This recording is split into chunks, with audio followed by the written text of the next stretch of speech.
Tiba-tiba lagi ada yang manggil di belakang. Tanya Pak Yosef. Pak Yosef bilang, Pak Ujang, tolong lihat Imam berangkat.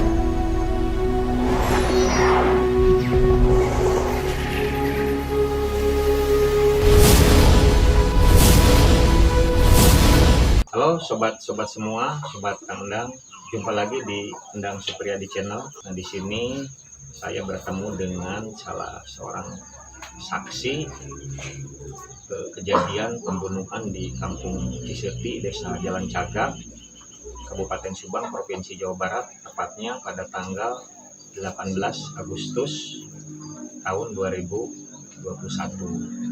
Nah, ini Kang Ujang boleh diperkenalkan nama lengkap, terus tinggalnya di kampung apa, terus pekerjaan sehari-hari sebagai apa?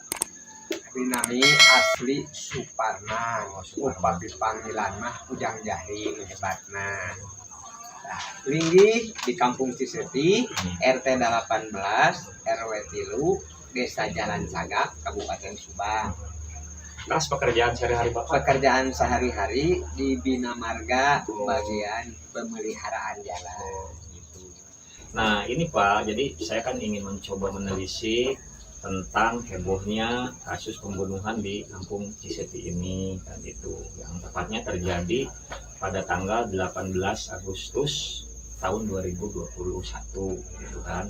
Nah jadi pada saat terjadinya perkara pembunuhan itu, pada hari itu Pak Ujang posisinya ada di mana? Di depan rumahnya nah Pak Yosef lagi ngasah parah. Tiba-tiba lagi ada yang manggil di belakang. Tanya Pak Yosef. Pak Yosef bilang, Pak Ujang, tolong lihat rumah berantakan. Pak Yosef lari, saya kejar. Pak Yosef masuk rumah, saya enggak masuk rumah, cuma di depan pintunya aja. Nah, lalu sudah situ saya pergi ke belakang ke pinggir. Kan mobil ada becak-becak basah gitu, nggak tahu bekas apa. Nah, pas turunan gerasi itu di belakang ada bekas darah, cuman agak kering itu darah.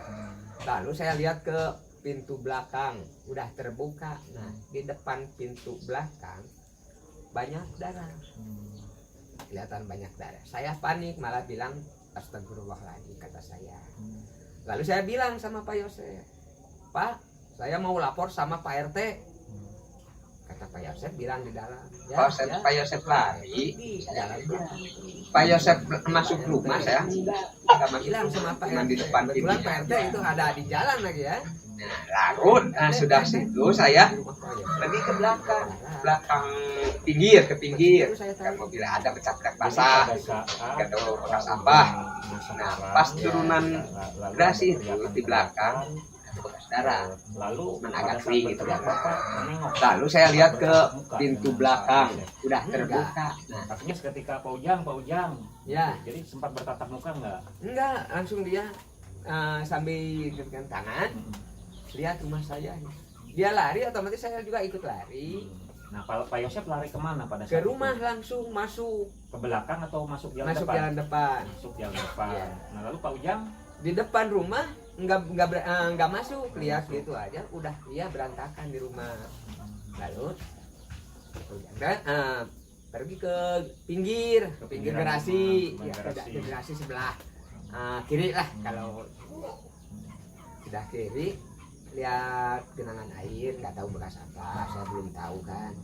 Lalu pergi lagi ke belakang, udah pas tanjakan gerasi itu kan ada jalannya, ada darah, udah ada kering. Lalu saya lihat lagi ke belakang, ke pintu belakang terbuka dan kunci nggak rusak.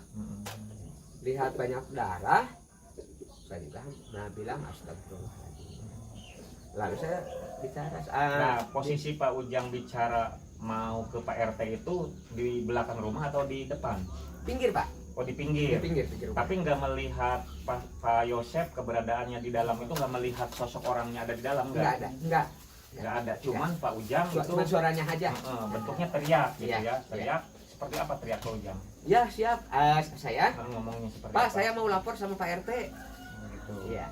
Lalu jawaban dari dalam, Ya siap katanya. ya siap. Jadi Pak RT tidak tahu aktivitas Pak Yosep saat masuk dari depan, Ya. terus yang di dalam itu yang dilakukan apa oleh Pak Yosep nggak tahu gitu. Nggak ya? tahu sama sekali Nggak Pak tahu. RT mah. Maksudnya Pak Ujang. Pak Oh Ujang. iya, saya nggak tahu. Nggak tahu gitu. Nggak tahu.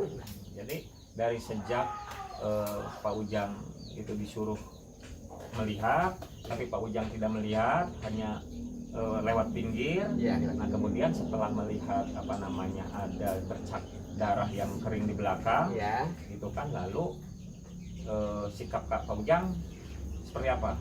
Jadi saya mah otomatis mendingan lapor aja sama Pak RT gitu. Daripada bilang teriak-teriak nggak karuan gitu, mending langsung aja sama Pak RT. Cuman Pak Ujang semacam izin ke Pak Yosep mungkin ya. Izin dulu saya. Yang dikatakannya gimana Bapak teriakannya? Pak, saya mau lapor sama Pak RT. Ya siap, kata di dalam Pak Yosep gitu. Tapi nggak tahu di mana Pak Yosep, nggak tahu di dapur, nggak tahu di kamar, nggak tahu di tengah rumah gitu, nggak tahu. Jadi perjalanan Pak Ujang mah hanya sebatas itu saja Iya, gitu ya. Jadi Sampai memang lapor Pak RT. ya jadi udah. memang melintasi masuk ke tempat TKP itu juga tidak pegang apa-apa gitu Enggak. ya. Maksudnya pegang mobil, Enggak. apa pegang kursi, Enggak, atau pegang dinding rumahnya. enggak. Enggak. Jadi hanya masuk ke area, Iya. lalu melihat situasi seperti itu gitu kan, lalu Iya. teriak ke Pak Yosep bahwa Pak saya mau ke Pak RT kan Iya, gitu. mau lapor Terus ke Pak RT. jawaban Pak Yosepnya dari dalam, Ya siap. ya siap gitu. Jadi memang pengetahuan Pak Ujang hanya seperti itu gitu Iya, ya. sampai sana aja. Nah, lalu jarak rumah Pak Ujang ke TKP itu jauh apa enggak? Rumah saya Rumah Pak Ujang ke Pak Yosep. ini masih belakang. Berarti berapa meter kira-kira? 300 adalah sekitar 300 meter.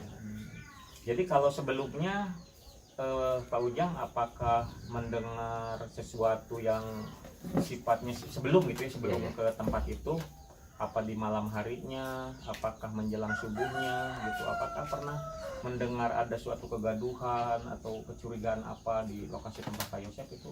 Dengar? Enggak.